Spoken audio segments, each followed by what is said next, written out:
us recordo que fa 10 anys em vaig quedar sol, 24 vots a favor del tren d'alta velocitat pel centre de la ciutat en estació pel mig. I jo me vaig votar en contra dient, escolti, d'això parlem-ne d'aquí 4 anys i ara parlem de Rodalies i del tren convencional. Em van dir utòpic, que pixava fora de test, que estava a l'estratosfera. La realitat és aquesta. No ho he de recordar 40 vegades. Què m'empenedeixo? M'empenedeixo que en aquell moment estava sol de regidor. Ojalà haguéssim estat més i poder influir més en tot aquest projecte. Però també he de dir una cosa molt clara. Primer amb un regidor, després amb 2 i amb 3.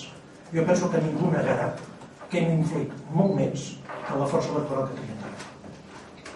Aprendre dels errors i haurem de ser capaços que la transició de l'alta velocitat al convencional i d'aquí al model de Rodalies no es faci a batzegades ni l'excusa de la crisi ens deixi les coses a mitges.